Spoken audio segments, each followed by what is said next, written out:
me tell you something. It is a good day to be alive.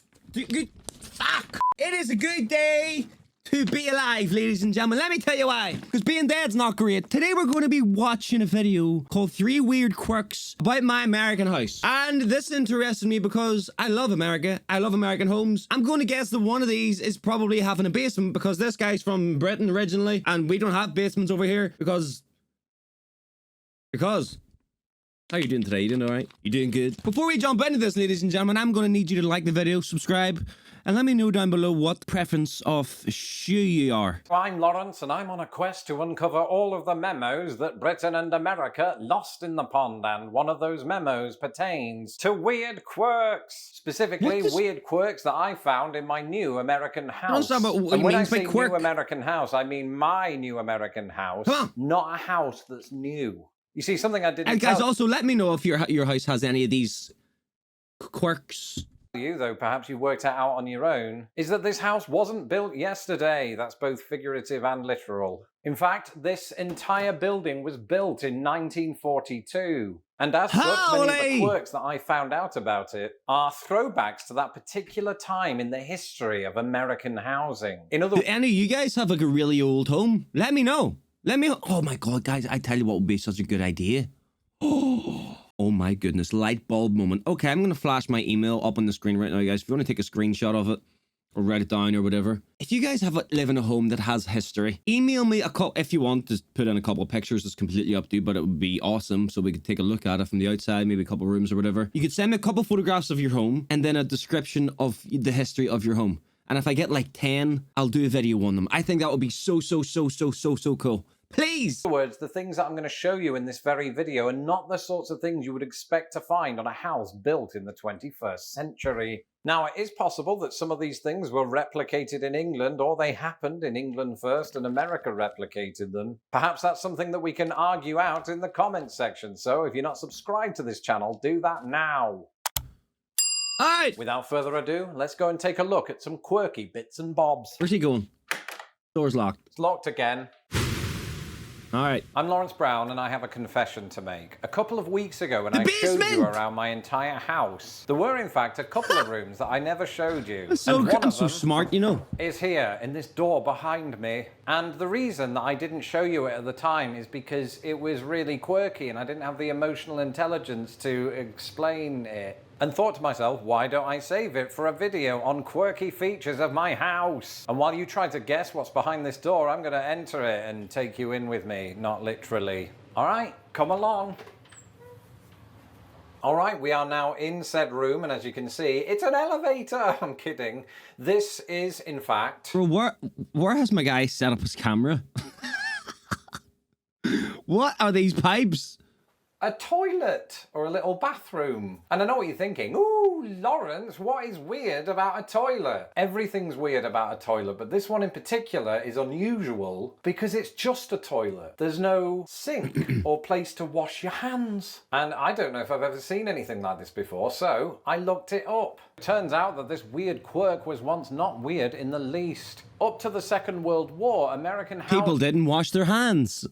Houses that had basements were often equipped with these lone toilets. But there's something else. They'd often be accompanied by showers that would be in this sort of wider basement area. Interestingly enough, my particular basement doesn't seem to have had one of those showers, but this basement does have something that those lone toilets were also often accompanied by. This is mad. You don't understand how much a basement interests me because it just looks like it's literally just another floor to a house, isn't it? And we just don't have that over here, man. We got the bottom floor and upstairs. That's all you're getting. And that's the laundry room that I showed you the other day. And finally, having used the toilet and expertly opened the door without touching the door handle, you then walk all the way over here to this very, very beautiful sink. Man, did you get that off the Titanic? Was that in Hiroshima in the bomb? Did you steal it from Chernobyl? What has happened, man? Get that a clean!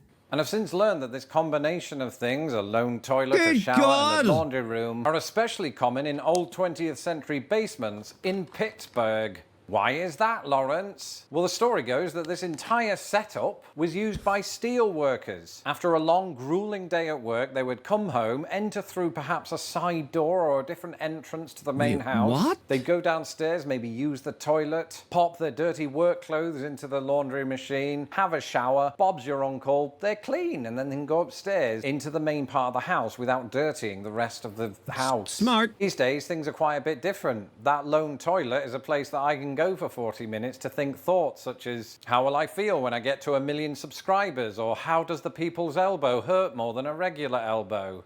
True. Big questions that need answered. In the hallway in front of yet another door, and you're probably thinking, what's behind that other door, Lawrence? Just the kitchen, you've seen it before. Because the quirky feature in question isn't that or this beautiful What is it then, banister. Lawrence? It is in fact this. And you're probably thinking, ew, what? It's just a hole in the wall with a little shelf on it. And at first, this is what I thought. It would make a nice place to store a vase What the fuck or is an that, empty Lawrence? coffee cup temporarily. But the more that I've been digging into features of old American houses, the more I've come to discover that cubby holes like this one, usually found in the hallway of old American homes opposite the staircase, had a very specific purpose. And that purpose was a place to store your phone. And remember, this is the first half of the 20th century, so we're not talking about phones like this. But initially, those big old landline phones. And these were once so common in American houses that they even had a name. It's typically referred to as a phone niche, or niche, as some Americans might say. And Niche. homeowners would have to just come to this very specific part of the house to receive or make a phone call. What? However, in post-World War II America, There's no new way that's houses true. didn't really feature this anymore. Surely And not. in the day and age of smartphone technology, I've no need for a landline. This is particularly great news for my cat, though, who seems to have claimed the spot as his own. I can see myself finding Does anybody in the comments have one of these in their home?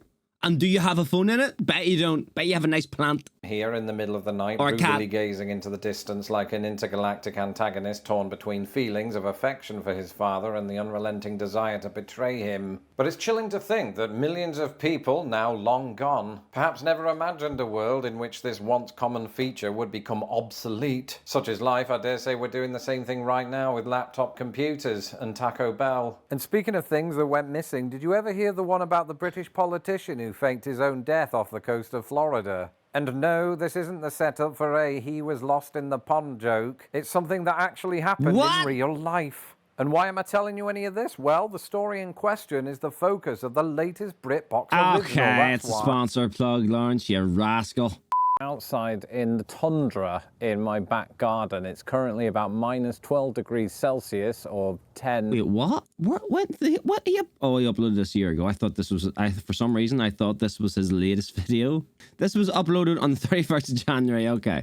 Fahrenheit. 2023. And the thing that I want to show you is partially buried under the snow. So give me a second, I'm just going to shovel it off. Oh. Underneath this slab is what looks like a kind of drain lid, but it's not a drain lid. It is a lid that's covering a sealed off coal chute. That's right, before World War II, What? many, if not most Brother, what do you... Man lives in a factory or something?